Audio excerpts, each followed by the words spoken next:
Réunion de Kisangani et de Kinshasa. Comment les leaders de la Grande Orientale travaillent-ils à l'union de leurs forces? Ont-ils seulement des chances d'atteindre leurs résultats? Face à face spécial, ce mercredi 25 janvier, après le journal de 19h, je reçois le professeur Patrick Matata Makalamba, professeur à l'université de Kisangani. Chers auditeurs, chers téléspectateurs, bonjour et bienvenue à votre magazine, le Face à Face, les leaders de la Grande Orientale qui s'organisent pour leur province démembrée. À l'origine 4, Owele, Bawele, Chopo et Ituri. De réunions à Kisangani et à Kinshasa, ils se retrouvent pour redynamiser leur terroir. On en parle avec vous, ministre provincial honoraire du plan et du budget de la province de la Chopo, Patrick Matata Makalamba. Vous êtes professeur de sciences économiques à l'université de Kisangani. Vous avez été le modérateur de la rencontre des leaders politiques et communautaires de la Grande Orientale. Bonjour. Bonjour, monsieur le Sapelo. Alors, pourquoi la multiplication des réunions des originaires et des leaders de votre Grande Orientale? Merci beaucoup, monsieur Christian. Dès le départ, il faut avouer que les leaders politiques et communautaires de l'espace Grande Orientale ont trouvé qu'il était temps de tenter de se rapprocher les uns des autres.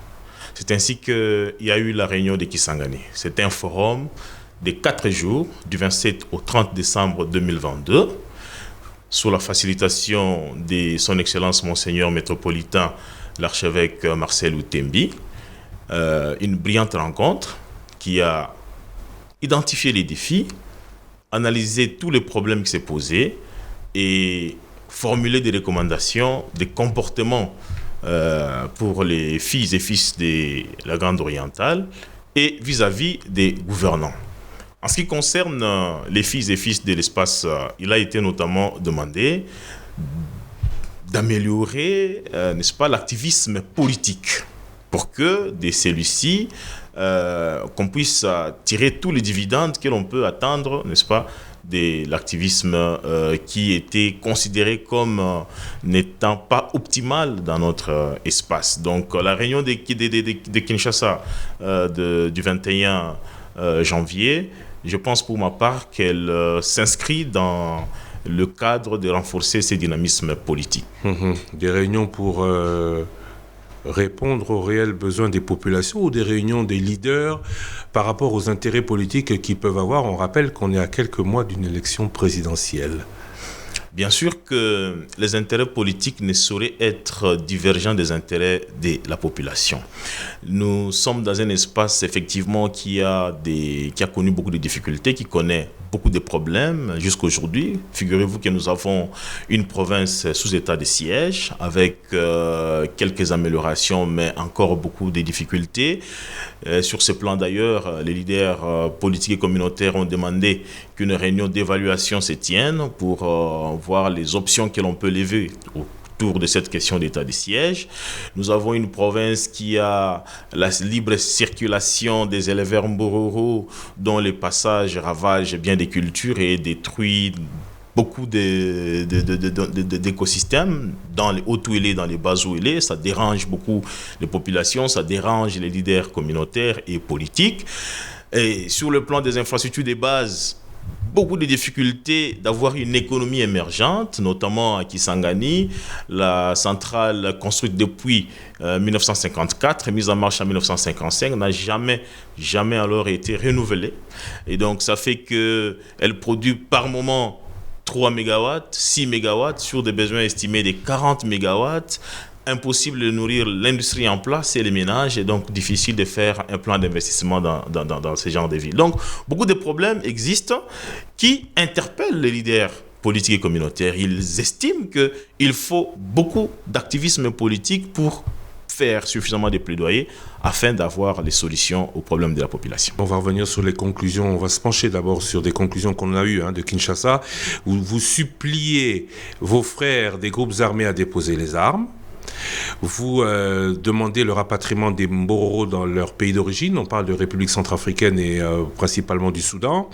Vous déplorez la marginalisation dans les nominations, que la Grande Orientale soit traitée au prorata de son poids politique. C'est ce que vous demandez. Là, on parle spécifiquement des besoins des leaders que vous êtes. Quel est le poids politique de la Grande Orientale ? Bon, lorsque l'on prend la démographie de la Grande Orientale, on peut se dire que la Grande Orientale représente plus ou moins 14% de la population congolaise. Et si on prend sa superficie, ça représente quand même les 1/5 de la RDC. L'ensemble de ces facteurs pourrait donner une consistance politique à faire valoir au niveau national. Mais on peut également noter le fait que les grandes formations politiques de l'espace oriental n'ont pas réussi à émerger, d'où la réunion de Kisangani qui appelait notamment à ce que les leaders politiques puissent converger, qu'ils puissent créer des regroupements politiques ensemble avant d'envisager d'aller avec les autres. Évidemment, on ne va pas faire une politique localiste, mais il faut avant vivre ensemble et vivre avec les autres. Quel constat de votre présence, le poids politique, vous en parlez, la géographie de votre Grande Orientale, vous nous l'avez dit, mais aujourd'hui, que reprochez-vous à votre présence ? Elle s'évalue, vous l'évaluez à combien aujourd'hui ? Bien, nous avons quand même une représentation dans les institutions nationales. Vous trouverez au niveau de la présidence de la République certains frères qui sont conseillers, qui sont coordonnateurs adjoints de certains services au niveau de la présidence. Vous trouverez dans le gouvernement, nous avons Madame Bazaïba qui est quand même vice-premier ministre. Nous avons un ministre en relation avec le Parlement. Nous avons un vice-ministre des Affaires étrangères. On a un vice-ministre de l'éducation des bases, tout ça, donc les PSP. On a quand même quelques personnes. Au niveau des institutions ou de l'institution Parlement, dans les deux chambres, nous avons ainsi 2 questeurs. Donc, Madame Carola Guito, questeur du Sénat, c'est une dame de notre espace. Quand vous prenez Madame Angèle Tabou à l'Assemblée nationale, elle est également une dame de notre espace. Nous avons quelques leaders qui occupent également les fonctions comme président des groupes politiques. Au Sénat, les groupes politiques UDPS et Alliés est occupé par monsieur l'honorable James Bayoukita, qui est de notre espace. Ça ne suffit pas. Tout ça ne suffit pas. Tout ça, les acteurs trouvent que il est temps d'avoir au moins l'animation d'une institution. Ça signifie qu'on peut travailler pour que peut-être prochainement, pourquoi pas, avoir un candidat président de la République, pourquoi pas. Prochainement. Mais pour le moment, on trouve qu'il y a des acteurs qui sont suffisamment avancés dans les préparatifs. C'est ainsi que de la province orientale, qui est notre espace. C'est ainsi que il a été demandé, où il a été jeté plus ou moins les dévolus sur les candidats Félix Antoine Tshisekedi, qui n'est pas la province orientale, en tant que candidat. Mais il n'est pas la province orientale. Il n'est pas de notre espace biologique, si on peut le dire. Mais on ne devient pas président de la République pour sa province. On est président de la République pour toute l'étendue de la République. Donc, si nous pensons qu'au vu des défis que nous avons et par rapport à ce qu'il a déjà manifesté comme bonne volonté dans la gouvernance du pays, nous pouvons lui faire confiance pour résoudre nos problèmes. Il va de soi que nous allions vers lui et le soutenir pour que prochainement, il soit également reconnaissant de notre apport dans sa réélection. Mise en place d'une coordination, on va revenir sur cette candidature annoncée, mise en place d'une coordination interface vis-à-vis des tiers et sur la scène politique. Vous n'êtes donc pas unis, représentés assez au niveau des tiers. Ça signifie tout simplement que, voyez-vous, les leaders de l'espace considèrent qu'il y a beaucoup d'interfaces et beaucoup de sous-traitances politiques. Vous ne parlez pas d'une seule voix. Et voilà, et qu'il faut commencer quelque part à appeler les gens à la convergence, à la cohésion, pour, par moments, sur des questions névralgiques, laisser de côté l'ego et parler espace Grande Orientale. Alors, on va revenir sur le point qui était le point 1, se rapprocher les uns des autres, que vous nous disiez vouloir rechercher à l'origine de ces multiples réunions des leaders du Grand Oriental. À Kinshasa, dans la conclusion, vous appelez à soutenir sans réserve la candidature de Félix Antoine Tshisekedi. Vous venez de le dire. Et ce, malgré les clivages, vous avez des leaders tels que la FCC, Madame Inagossi, et même une candidature annoncée, Corneille Nangaa. Est-ce que c'est cela, rassembler les leaders de la province orientale ? Dans la réunion de Kisangani, à laquelle j'ai pris part en tant que membre du comité scientifique, en tant qu'intervenant et en tant que rapporteur de la commission économie, finances et développement, aucune candidature à la présidentielle n'était présentée, discutée et validée par les filles et fils de la Grande Orientale. Ça, c'était à Kisangani. À Kisangani. Au mois de décembre. Au mois de décembre. Mais au mois de janvier, quand à Kinshasa, vous appelez à soutenir Félix Tshisekedi, la candidature de Corneille Nangaa était connue. En tout cas, c'est vous qui m'informez à cet instant que notre frère est candidat. Je ne pense pas que les autres sont au courant de cette candidature. Vous venez de l'apprendre maintenant. Tout à fait. Donc il n'a pas...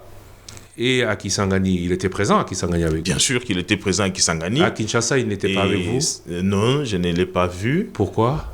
Non, c'est à lui de répondre. Tout le monde était présent, tous ceux qui étaient à Kisangani. Impossible de mettre dans une salle de 300 personnes, tout le monde. Oui, mais à Kisangani, vous étiez combien? Les mêmes effectifs, plus ou moins. Mais comment cela a-t-il été possible à Kisangani, il ne l'a pas été à Kinshasa? Bien, je pense qu'il y a un comité d'organisation et on invite bien évidemment tout le monde. Ici, le modérateur de la rencontre nous saurait dire si une invitation à bonne et due forme était déposée aux frères et sœurs qui n'étaient pas présents. Mais au moins, on a constaté que son absence était visible. Je te rappelle que c'était pour se rapprocher les uns des autres, Kisangani, avec comme initiative Monseigneur Outembi, le président de la Cinco, l'archevêque de Kisangani. Mais à Kinshasa, il s'agissait des mêmes leaders de la Grande Orientale ou des leaders de la Grande Orientale de l'Union Sacrée? J'ai vu dans la salle des acteurs de la société civile, des jeunes, des chefs coutumiers. Je ne pense pas qu'il s'agisse des leaders uniquement de l'Union Sacrée. Donc, des membres de la Grande Orientale du FCC ont opté pour le soutien à la candidature du président Félix Tshisekedi. C'est ce que vous êtes en train de nous dire? Peut-être que pas en tant que membre du FCC, parce qu'on ne s'est pas retrouvé dans un cadre FCC, Union Sacrée, organisation politique. On s'est retrouvé dans un cadre plus ou moins familial. Après avoir identifié les défis, on pense qu'il y a quelqu'un avec qui nous pouvons marcher. Monsieur Christian, l'élection présidentielle se prépare. Ce n'est pas que l'on dort, on a rêvé qu'on devient président et puis on commence à s'annoncer candidat et directement tout le monde vient derrière. Ça se prépare. Peut-être que à partir de maintenant, si nos frères et sœurs, bien évidemment, ont l'ambition de briguer la présidentielle, ça peut s'entrevoir pour les prochaines échéances. Oui, ce n'est pas exclu. Oui, mais vous avez déjà désigné, même commencé à cotiser pour financer le paiement de la caution d'un candidat qui n'est pas de votre espace et qui n'a pas retenu, on va dire, ou obtenu l'accord de tous les leaders de la Grande Orientale, alors que vous appelez au rassemblement de tous. Je pense que nous sommes rationnels et patriotes. Si il y avait des faits théoriques et historiques qui disaient que pour résoudre le problème d'un coin, il faut avoir le président de ce coin-là, nous allions peut-être aller dans le sens de dire non, il faut à tout prix soutenir un fils de la Grande Orientale. Imaginez-vous que l'Équateur a eu un président pendant 3 décennies. Mais parmi les provinces les plus pauvres, il y a celles qui composent le Grand Équateur. Nous avons eu un président qui a régné près de 2 décennies, qui est venu de la région du Katanga, mais il y a au Katanga beaucoup de difficultés. Aujourd'hui, on a le président Félix-Antoine Tshisekedi qui est là, il travaille pour toute la République, il ne travaille pas pour les Kasaï. Donc, le président qui sera élu, même s'il est de l'espace Grand Oriental, va travailler pour la République démocratique du Congo. Mais nous avons des institutions qui sont appelées à gérer les problèmes, même pour le niveau national. Le gouvernement de la République est là. C'est le gouvernement qui conduit la politique nationale. Ce n'est pas le président de la République, c'est le gouvernement. Et au niveau provincial, on a des institutions politiques provinciales pour résoudre les problèmes au niveau local. Les assemblées provinciales sont là, les gouvernements provinciaux sont là. Il faut qu'au niveau de la base déjà. Les gens puissent montrer suffisamment de compétences, suffisamment de leadership pour qu'on puisse les porter au niveau national plus tard. Il ne faut pas que nous puissions faire les choses de manière émotionnelle et sentimentale. Ça ne va pas construire la nation congolaise. Et nous sommes une province avec un niveau de patriotisme très élevé. Nous regardons la patrie, nous regardons la nation congolaise et pas nécessairement des petits intérêts. Même si nous souhaitons, par ailleurs, que nous puissions, pour les grandes questions de notre espace, parler le même langage. Je vous pose la question parce qu'à Kisangani, au Forum sur la paix, l'unité, la cohésion et le développement de la Grande Orientale, vous aviez encouragé tous les ressortissants à postuler à tous les niveaux de responsabilité. Alors, la réunion de Kinshasa vient corriger, compléter ou contredire celle de Kisangani? Je pense que la réunion de Kinshasa s'inscrit dans la droite ligne de ce qui a été fait. On continue d'encourager les enfants de l'espace à se préparer pour l'enrôlement massif et à se présenter comme candidats aux élections législatives, provinciales, nationales et locales. C'était dit à tous les niveaux de responsabilité. Bien sûr, c'était dit à tous les niveaux. Ça signifiait que s'il y a des candidats qui voudraient s'exprimer pour la présidentielle, ils allaient le faire. Et on allait probablement en parler. Mais cette question n'a pas été abordée en famille. J'ai mis ma main à couper. Mais vous lancez quand même la campagne de récolte des fonds pour financer la caution du candidat Tshisekedi. Quand vous avez noté que vous n'avez pas de candidat valable dans votre espace géopolitique, il va de soi que vous puissiez trouver les candidats qui peuvent contribuer à adresser les questions qui se posent. Le forum de Kisangani qui avait appelé à l'unité, pas de division du fait des clivages. En prenant pareille décision aussitôt, les candidatures n'étant pas encore ouvertes, est-ce que vous ne participez pas au clivage que vous disiez ou dites encore vouloir combattre? Je pense qu'il est même tard pour déclarer les candidatures, plus ou moins. Comme je disais tout à l'heure, les élections au niveau présidentiel se préparent. On peut prendre 2-3 ans pour préparer pareille élection. Et nous sommes déjà à l'année électorale, on a consommé tout un mois, il reste peut-être 11 mois pour faire les activités. Il y a beaucoup de phases pour préparer une élection, surtout à ce niveau-là. Même les candidats à la députation nationale, vous les voyez, ils ont commencé à s'exprimer. Ça signifie qu'on a noté l'absence de candidature au niveau de l'espace. Si des frères s'expriment plus tard, je pense qu'il y a tout à fait des mécanismes de rapprochement. Si quelqu'un pense qu'il a un programme fort pour transformer le Congo, il peut toujours se rapprocher de ses frères pour que ceux-ci voient dans quelle mesure ils peuvent approcher les candidats déclarés pour qu'il intègre certains aspects de son programme pour la transformation du Congo. On ne se porte pas candidat pour soi-même, on se porte pour servir la République. Les clivages politiques, je pense qu'il est illusoire de penser que ça va disparaître du monde. Mais on veut que les gens, tout en étant dans différents groupes politiques, qu'ils soient en mesure de vivre comme des frères en famille. Puisqu'il est possible que dans une même famille, l'un se retrouve par circonstances de l'histoire dans un camp et l'autre se trouve dans un autre. Mais ils demeurent des frères dans une famille. Il ne faut pas qu'ils puissent, parce que tel est d'un parti politique qui s'appelle Oiseau, l'autre est dans un autre parti politique qui s'appelle, je ne sais pas, Bison, qu'ils ne se rapprochent pas. Ils doivent s'accepter comme frères. Donc, il est ici question d'accepter la différence au sein de la famille. Retour sur ce déconclave. Pourquoi les leaders, à l'origine, se sont réunis? Réponse pour parler des réels besoins des populations. Quels sont-ils chez vous? Bien. Au stade actuel, comme je le disais, les cas de la Grande Orientale, c'est pratiquement la physionomie du Congo. Sur les plans de la sécurité, nous avons évoqué les problèmes criants en Ituri. Sur les 5 territoires, pratiquement 4 connaissent des problèmes récurrents d'insécurité. Et cette situation a plus ou moins évolué pendant l'état de siège. C'est ainsi que les leaders de la Grande Orientale souhaitent une évaluation de cet état de siège.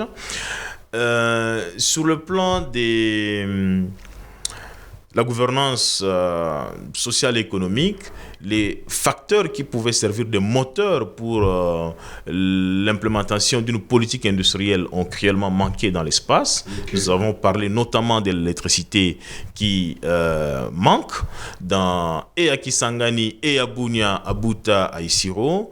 Nous avons les grands corridors comme la route nationale numéro 4 qui relie la province du Bazouélé, de la Tchopo et de l'Ituri, se trouve dans un état de délabrement très avancé. Nous souhaiterions que ces problèmes soient résolus. Nous avons également la route nationale 5 qui pose problème, ça passe vers le Boutou. La route nationale 7 qui passe vers Opala pour déboucher sur la province du Sankourou a également des problèmes. Donc nous avons des problèmes comme ça au niveau des infrastructures économiques. Au niveau social, on a noté dans beaucoup d'enquêtes démographiques et de santé des soucis au niveau de la malnutrition, notamment des enfants de moins de 5 ans. On souhaite que ces problèmes soient résolus par une politique de relance agricole qui puisse toucher les paysans. Sur ce plan, nous avons salué dans nos 2 réunions, que ce soit de Kisangani et de Kinshasa, les programmes de développement des 145 territoires. Nous avons souhaité par ailleurs que ces programmes soient déployés avec beaucoup d'efficacité pour qu'on puisse résoudre le problème de malnutrition, notamment à travers la promotion de l'économie rurale et de l'agriculture paysanne. Si on arrivait à résoudre le problème de gouvernance politique, les problèmes économiques et les problèmes sociaux, il est tout à fait normal que la population de l'espace puisse se retrouver, n'est-ce pas, derrière les chefs de l'État. C'est pour cela que les leaders ont sollicité d'être reçus par son Excellence, Monsieur le Président de la République. Je pense que une demande à bonne et due forme a été dressée à ces services et que la requête sera sur sa table. Là, vous avez énuméré les besoins. Qu'est-ce qui a été déjà réalisé depuis que le président Félix Tshisekedi, que vous dites soutenir, est arrivé à la tête du pays? Bien. Nous avons connu un espace qui avait déjà ce problème d'insécurité. Pour résoudre ce problème d'insécurité, le président, avec son gouvernement qui venait d'être investi, a entrevu la solution. C'est ainsi que l'on a décrété l'état de siège. Et on l'a prolongé plusieurs fois. Uniquement pour la province de l'Ituri, une des 4 provinces de la Grande Orientale. Bien sûr, ces problèmes d'insécurité, c'est un des grands problèmes. Quand ça touche l'Ituri, ça touche toutes les autres provinces, puisque l'interconnexion entre nous est naturelle. La circulation des personnes, des biens, tout ça, c'est naturel entre ces provinces. Donc, ça va de soi que ce problème de l'Ituri soit une préoccupation pour l'habitant de Kisangani ou pour l'habitant d'Isiro. C'est ainsi que d'ailleurs nous nous appelons Grande Orientale, parce que nous partageons les mêmes intérêts. C'est dans la tentative de résoudre ce problème. Et le président de la République lui-même a effectué une descente en Ituri. Il a observé les dysfonctionnements qu'il y avait au niveau de l'armée. Il les a dénoncés lui-même, notamment les effectifs, les détournements de ceci ou de cela. Je n'en reviens pas. C'est qu'on n'a pas croisé les bras. On a voulu résoudre le problème. Il s'est posé le problème de dysfonctionnement au niveau des institutions politiques provinciales. Tel gouverneur sous motion, il devrait être remplacé, ainsi de suite. La question a été gérée avec beaucoup d'adresse et nous pensons que maintenant nous avons quand même des gouverneurs de province qui sont là, qui évoluent dans une relative stabilité. Pas particulièrement en Ituri. En Ituri, le problème n'est pas réglé. En Ituri, parce que là-bas, c'est l'état de siège. C'est un cas particulier. Donc vous êtes en train de dire que le président de la République pour la question encore réussi à réellement rien instaurer d'autre que l'état de siège. J'ai pas fini de donner les réalisations. Et il n'y a pas que de réalisations spécifiques à la Grande Orientale. Vous savez, sur le plan social, nous vivons avec la population. Quand vous parlez avec les mamans, les pères dans des villages, les plus grands problèmes que les parents ont, c'est notamment de faire éduquer leurs enfants, de les amener à l'école. Lorsqu'on décrète la gratuité de l'enseignement, on applique en fait la gratuité de l'enseignement sur l'ensemble du territoire national, ça concerne évidemment les gens de la Grande Orientale. Vous savez, c'est un bilan du point de vue social et du point de vue du capital humain que l'on va évaluer dans les jours à venir, mais c'est grand comme investissement social. Et maintenant qu'on a commencé à parler de la couverture santé universelle, Mais ça concerne évidemment tout le monde. Sous ce mandat-ci, la mutuelle de santé, notamment des enseignants de l'école de l'enseignement primaire et secondaire, a ouvert ses portes à Kisangani. Les enseignants commencent déjà à en bénéficier. Donc, c'est un pas que l'on est en train de découvrir. Les engagements au niveau de la fonction publique, puisque bon, on est quand même un pays, les gens sont habitués à être des agents de la fonction publique. Les engagements de la fonction, au niveau de la fonction publique ont également concerné cet espace. Et même s'il y a encore des choses à faire, mais on peut constater avec vous que tout ce qui est fait pour le niveau national, notamment la montée en puissance des recettes dans le cadre du budget général, ça concerne également l'espace Grand Oriental. Mais vous avez beaucoup parlé d'infrastructures. Pendant ce mandat, rien n'a été fait. Les infrastructures. Pendant que nous parlons ici, l'aéroport de Kisangani, de Bangoka, est en train d'être modernisé. Donc, on est en train de rouvrir, d'élargir la piste et de la rallonger. Les travaux sont en cours pendant que nous parlons là. Et concernant la centrale hydroélectrique, après les lobbies, des leaders de l'espace, nous avons appris que le budget sollicité a été décaissé et que très bientôt, la SNEL va entreprendre les travaux de réhabilitation de la centrale. Nous souhaitons que ces travaux débutent et que la population puisse avoir le courant, notamment dans la ville de Kisangani. Avec ce bilan minime ou à minima pour la particularité grande orientale que vous dressez des 4 dernières années, qu'est-ce que vous pensez aujourd'hui que le président que vous soutenez, Félix-Antoine Tshisekedi, pourra réaliser pour la suite? Qu'est-ce qu'il vous parlez de ce barrage? Vous avez entendu, donc vous ne confirmez rien. Qu'est-ce qu'il sera en mesure de faire de plus? Qu'est-ce que vous attendez? Pourquoi c'est lui? Ou pourquoi semble-t-il pour vous être l'homme providentiel pour les 5 prochaines années? Très bien. Vous voyez, les défis de la RDC. La RDC comme nation, c'est les défis de son intégrité et de la paix et de la sécurité. C'est normal que pendant un moment, il y ait eu un temps d'attention et d'investissement dans la sécurité à l'Est, notamment les problèmes qui se passent au Kivu. Ce problème retient l'attention de toutes les institutions et c'est normal, puisque sans la paix, sans la sécurité, lorsque l'intégrité du territoire est menacée, il est illusoire de penser que l'on va faire de grands investissements publics à gauche à droite. Il y a une loi sur la programmation militaire qui a été votée au niveau de l'Assemblée, promulguée d'ailleurs. Cette loi prévoit un budget d'$1 milliard par mois, par année pour l'armée. C'est une très bonne chose, cette montée en puissance de notre armée. Nous sommes envahis par un pays étranger qui nous attaque. On a dénoncé l'occupation du territoire congolais par le Rwanda. Nous avons besoin que ce problème soit également résolu avant de penser à d'autres investissements publics. Monsieur Christian, il vous souviendra également que à l'arrivée du régime du président Félix-Antoine Tshisekedi, on a trouvé qu'il y avait trop peu de documents de politique publique.